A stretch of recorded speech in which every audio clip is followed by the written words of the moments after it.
responsibility. It also means understanding that things will never go back to the way they were. The old me, the one who bent over backwards for scraps of approval, is gone. If you want a relationship with the new me, you'll need to earn it. What does that mean? It means no more criticism disguised as helpful suggestions. No more dismissing my efforts. No more taking me for granted. I grabbed my water bottle. It means treating me like a partner, not a project. I can do that. Can you? Because it also means accepting that I won't tolerate disrespect anymore. Not from you, not from your family, not from anyone. The days of me being everyone's emotional doormat are over. She nodded eagerly. I understand. Do you? Because this isn't just about changing how you talk to me. This is about changing how you see me. You told me I can't satisfy anyone because that's genuinely what you believe. Changing your words won't change your beliefs.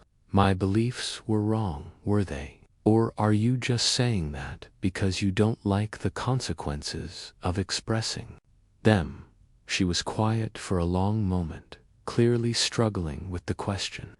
Finally, she looked up at me with something that might have been genuine recognition. They were wrong. I was wrong. You spent years trying to make me happy, and instead of appreciating it, I criticized it.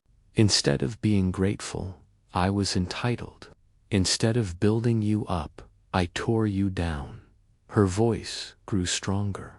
You're right. I said something designed to hurt you, and it worked. But it also destroyed something precious, and I want to fix it. Fixing it won't be easy.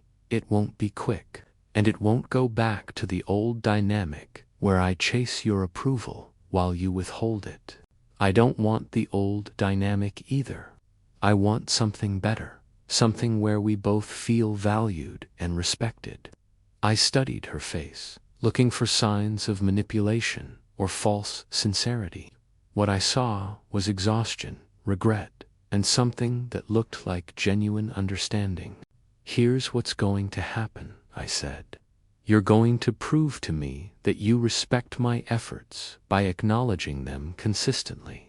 You're going to prove that you value our relationship by contributing to it equally. And you're going to prove that you understand the damage you caused by never, ever using words as weapons against me again. And if you do all that, then maybe we can build something new, something stronger than what we had before. But it will be built on mutual ... Cooking, she beamed at the compliment, but I could see the confusion in her eyes. I was being polite, appreciative even, but there was no warmth behind it, no attempt to connect or build intimacy. I thought maybe after dinner we could watch that movie you wanted to see, she suggested. Which movie? The one about the detective you mentioned last month. I paused, fork halfway to my mouth. I never mentioned a detective movie. Yes, you did. You said you wanted to watch it with me. I think you're confusing me with someone else, I said simply. But you should watch it if you're interested. The look on her face was priceless. She'd clearly fabricated the movie reference, probably hoping I'd go along with it just to spend time with her. But I wasn't playing that game anymore. After dinner, she suggested we sit on the couch together. I politely declined, saying I had reading to catch up on. What I didn't mention was that I was reading about investment strategies, planning for a future where I focused solely on my own goals and happiness. Thursday night, she finally snapped. I was in the kitchen making myself a sandwich when she stormed in, arms crossed, fire in her eyes. This is ridiculous, she declared. You're punishing me for one comment. I'm not punishing you, I replied, keeping my voice level. I'm just following your guidance. You said I can't satisfy anyone, so I stopped trying to satisfy you. It's actually been quite liberating. You know what I meant, do I? Because you seemed pretty clear about it. You said, I can't satisfy anyone. And given the context of our conversation and the way you looked at me, I assumed you meant anyone, including you, especially you. She opened her mouth to argue, then closed it. We both knew exactly what she'd meant, and we both knew she couldn't take it back now. So what? You're just going to ignore me forever.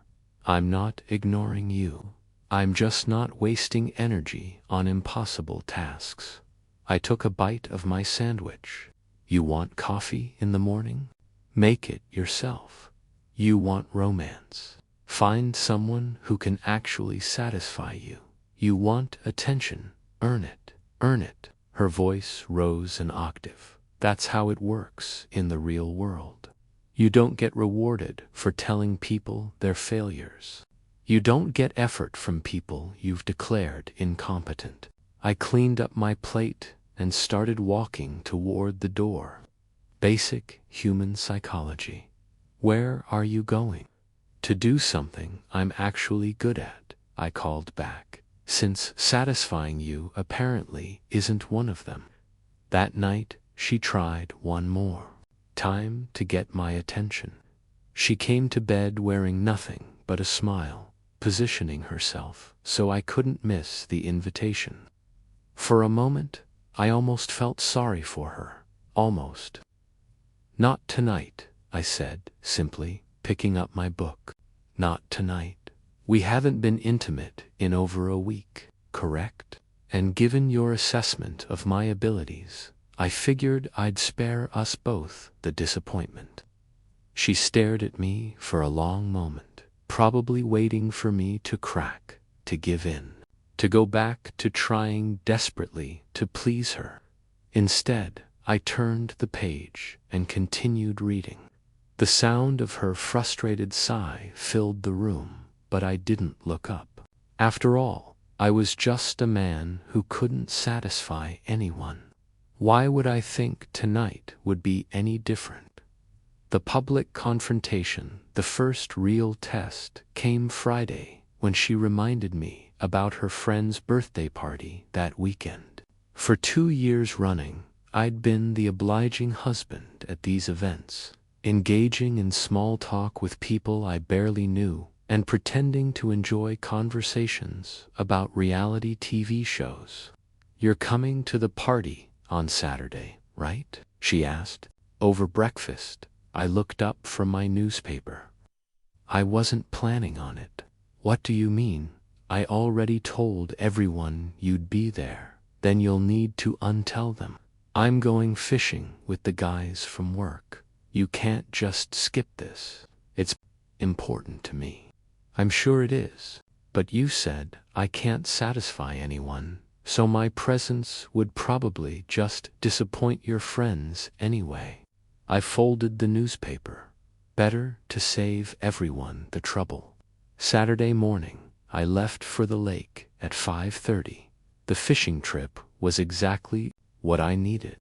No pressure to perform, just honest conversation with men who didn't require me to walk on eggshells. When I got home that evening, she was waiting like a prosecutor, ready to present her case. Do you have any idea how embarrassing that was? She started before I'd even put my gear down. How embarrassing what was? Having to explain to everyone why my husband couldn't be bothered to show up. What did you tell them? I told them you were sick. You lied to them. I had to say something. I couldn't tell them the truth, which is, she paused, realizing she'd backed herself into a corner. That you're being childish about something I said. No, the truth is that you told your husband he can't satisfy anyone and he took your advice seriously. Your friends won't have to deal with my inadequate social skills at future events. The next week brought a new challenge. Her sister was having a dinner party, and apparently I was expected to attend. "We're not going," I said simply when she brought it up. "What do you mean, we're not going? She's my sister. You're welcome to go. I'm reorganizing my workshop." "You're choosing to organize your workshop over family dinner." "I'm choosing to do something I'm actually good at, instead of something I'll inevitably fail at." I met her eyes directly, following your advice about not trying to satisfy people. That Saturday, while she went to her sister's house, I spent the day building a new workbench. It was the most productive Saturday I'd had in months. When she came home, she was furious. "My sister thinks you hate her now." "I don't hate her. I just stopped pretending to be something I'm not, which is what? Someone who can satisfy people. You made it very clear that I'm incapable of it." She slammed her purse down. "How long are you going to keep throwing that in my face?" "I'm not throwing anything. I'm living by your assessment of my abilities. It's actually been quite freeing." "Freeing? Absolutely.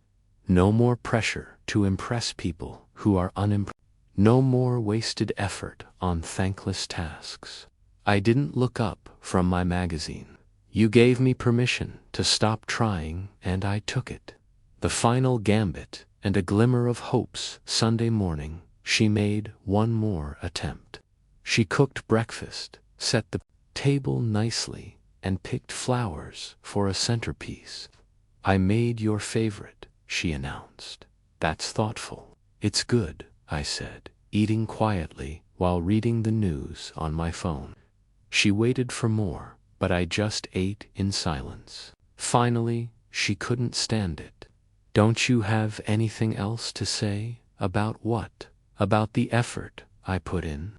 I looked up, genuinely puzzled. "You made food." I said it was good. "What else is there to say? Maybe thank you. Maybe appreciation." "Why would I do that? When I made you breakfast every morning for 3 years, you never thanked me. You just expected it. When I made you coffee every morning, you never showed appreciation." Her face went pale. "That's different." "How is it different?" "Because that's just what you did, right? And this is just what you're doing now. The difference is, I'm not going to start expecting it from you, because you've taught me that my expectations are unreasonable."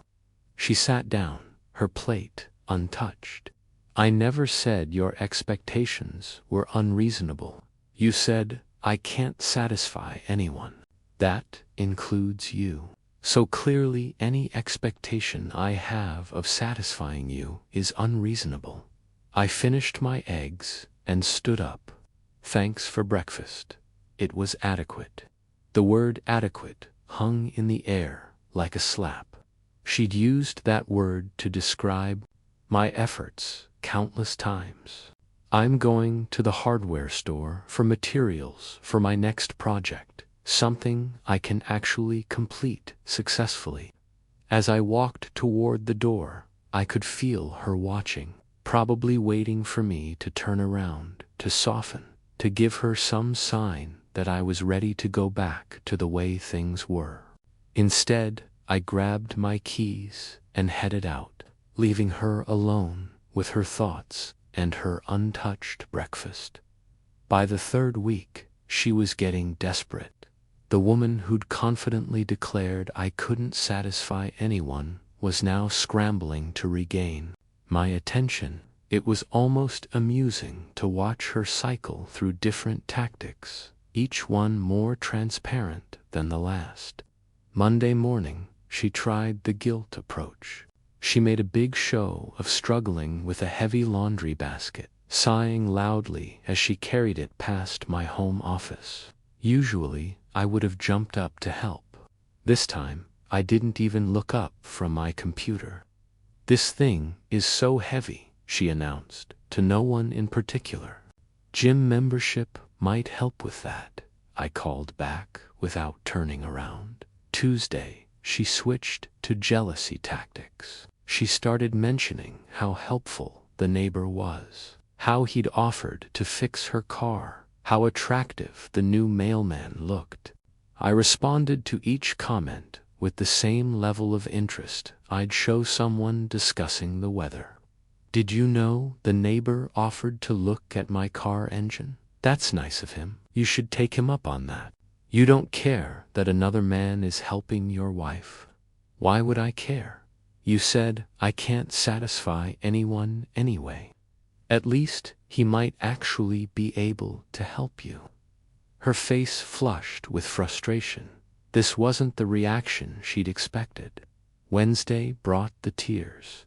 She cornered me in the kitchen while I was making my lunch for work, her eyes red and watery. I miss how we used to be, she said, her voice breaking slightly. Do you? Because the way we used to be involved me constantly trying to please you. While you criticized everything I did, I continued making my sandwich without looking at her. Seems like you didn't miss it much when you told me I was incapable of satisfying anyone. I was just upset. People say things they don't mean when they're upset. Maybe, but they also say things they do mean when they think no one will call them on it. I wrapped my sandwich and put it in my lunch bag. The truth has a way of coming out when people are angry. So, you're just going to punish me forever. I'm not punishing you, I'm protecting myself. I turned to face her directly. You taught me that my efforts are worthless. I'm just applying that lesson. Family intervention and the turning point that evening, she tried a different approach. She'd invited her mother over for dinner, clearly hoping that family pressure would force me back into my old role. When I came home to find them both in the kitchen, I knew exactly what was happening. Look who's here, my wife announced with forced cheer. Hello, I said politely to her mother, then headed toward my office. Aren't you going to stay for dinner? Her mother asked. We're making your favorite. That's thoughtful, but I already ate. This was a lie, but I wasn't about to be manipulated by tag team guilt tactics. He's been working so much lately, my wife said, shooting me a meaningful look. Barely home anymore. Work's been busy, I agreed. Lots of projects that actually need my attention. Her mother looked confused by the tension in the room, but I wasn't about to explain our marital problems to her. Instead, I went to my office and closed the door. Thursday, she tried seduction again. She came to bed wearing the lingerie I'd bought her for her birthday, the same outfit that used to drive me wild. She positioned herself strategically, making sure I couldn't miss the invitation. I've been thinking about us, she said, her voice taking on that sultry tone. Have you? About how good we used to be together, how much passion we had. I looked at her for a moment, really looked at her. She was beautiful, no doubt about it. But beauty without respect was just packaging. Passion requires mutual satisfaction, I said simply. Since you've established that I'm incapable of providing that, it seems pointless to pursue it. You know that's not what I meant. Actually, I think it's exactly what you meant. You said I can't satisfy anyone. That includes you, doesn't it? She opened her mouth to argue, then closed it. We both knew she'd meant every word. Friday brought the most desperate attempt yet. She'd called in reinforcements. Her best friend was waiting in our living room when I got home from work. Clearly there for an intervention. We need to talk, her friend announced, as soon as I walked in. About what? About how you're treating your wife. She's been crying for weeks. I looked at my wife, who was sitting on the couch, looking appropriately miserable. Has she told why she's been crying. She said you two had a fight, and now you're giving her the silent treatment. Is that what she said? I turned to my wife. Is that really how you described our situation? My wife looked uncomfortable. I told her. We were having problems. Did you tell her what you said to me? The exact words you used? That's not important. I think it's very important. I looked at her friend. She told me I can't satisfy anyone, not just her, anyone. So I took her advice and stopped trying to satisfy her. Seems reasonable, doesn't it? Her friend looked shocked. She said that. Those were her exact words. I think you just can't satisfy anyone. So I'm following her guidance. The friend turned to my wife. You actually said that to him? I was upset. People say things when they're upset. Some things you can't take back, I said calmly. Some words reveal what people really think. Her friend left shortly after, clearly uncomfortable with the real story. My wife tried to salvage the situation. You didn't have to embarrass me like that. I didn't embarrass you. You embarrassed yourself when you said something you can't defend. I loosened my tie. If you're ashamed of your words, maybe you shouldn't have said them. That weekend I started my most visible project yet. I began converting the spare bedroom into a proper home gym. When she asked what I was doing, I explained that I was focusing on self-improvement, physical fitness, mental health, personal goals, all the things I neglected while I was wasting time trying to satisfy people. I moved the old furniture into the garage. Turns out I'm pretty good at satisfying myself. This is ridiculous. You're acting like a completely different person. I'm acting like the person you told me I was. Someone who can't satisfy others, so I might as well focus on satisfying myself. The confrontation and a path forward. Sunday night, she made her final desperate play. She sat me down and tried to have a serious conversation about our future. We can't keep going like this, she said. You're right, we can't. So, what do we do? I looked at her for a long moment. That depends on you, on me. You created this situation with your words. You can either own them and live with the consequences, or you can prove they were wrong. I stood up. But I'm not going back to being your emotional punching bag while I desperately try to win approval that you'll never give. What does that mean? It means the old version of me is gone. The guy who begged for scraps of appreciation, who accepted insults disguised as criticism, who bent over backwards for people who wouldn't cross the street for him. I headed toward the stairs. That guy died the night you told him he couldn't satisfy anyone. And who are you now? I paused at the bottom of the stairs.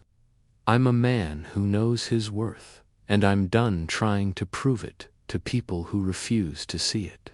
As I walked upstairs, I could hear her crying softly in the living room. But this time, her tears didn't move me.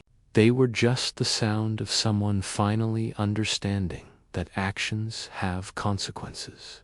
The breaking point came on a Thursday evening, exactly 1 month after she delivered her devastating assessment of my abilities.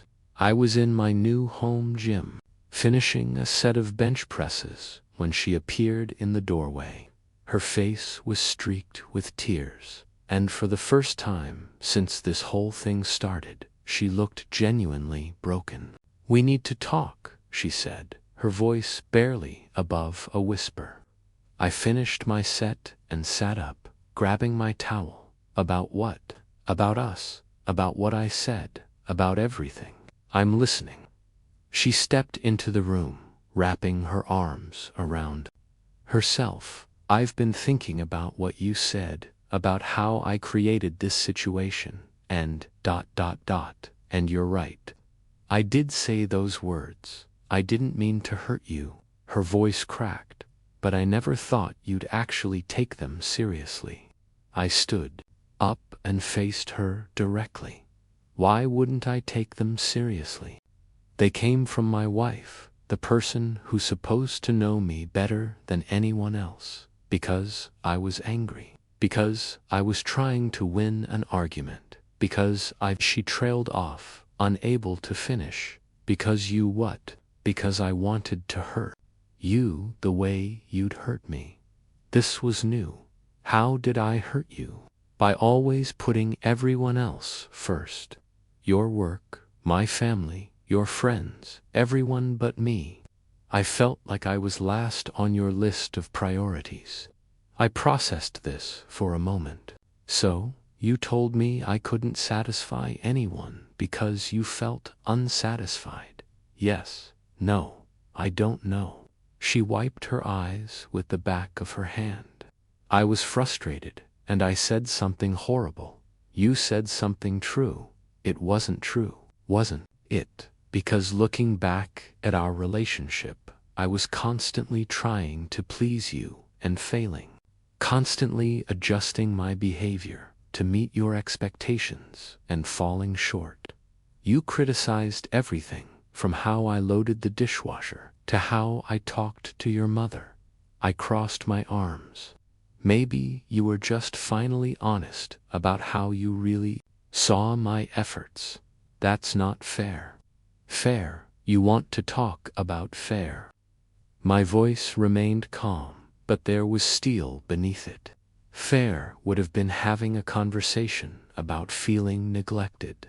Fair would have been working together to solve the problem. Telling your husband he can't satisfy anyone isn't fair. It's cruel. She flinched at the word cruel. But I wasn't done. You didn't just criticize something I did. You attacked who I am as a man, as a husband, as a human being. You told me I was fundamentally incapable of making anyone happy. I took a step closer. Do you have any idea what that does to someone? I'm sorry, she whispered. Are you? Or are you just sorry that your words had consequences? I'm sorry. I said it. I'm sorry I hurt you. I'm sorry I made you feel like you weren't enough. But I wasn't enough, was I? That's why you said it. Because somewhere deep down you really believe I can't satisfy you. She was crying harder now. No, that's not true. Then prove it. How? I walked over to the weight rack and began putting away my equipment, my movements deliberate and controlled. You can't, because the words are out there now. They're part of our history. Every time I try to do something nice for you, I'll remember that you think I'm incapable of satisfying anyone. Every time I make an effort, I'll wonder if you're just tolerating it because you feel guilty. So, what are you saying? I turned to face her one final time. I'm saying that you have a choice to make. You can either accept that you're married to a man who, according to you, can't satisfy anyone and adjust your expectations accordingly. Or you can admit that what you said was not only wrong, but deliberately destructive, and work to rebuild. What you tore down, I choose the second one. I want to rebuild. Do you? Because rebuilding means acknowledging that you were completely wrong. It means admitting that you said something designed to destroy my confidence in our relationship. It means taking full responsibility for the damage you caused. I do. I take full responsibility. It also means understanding that things will never go back to the way they were.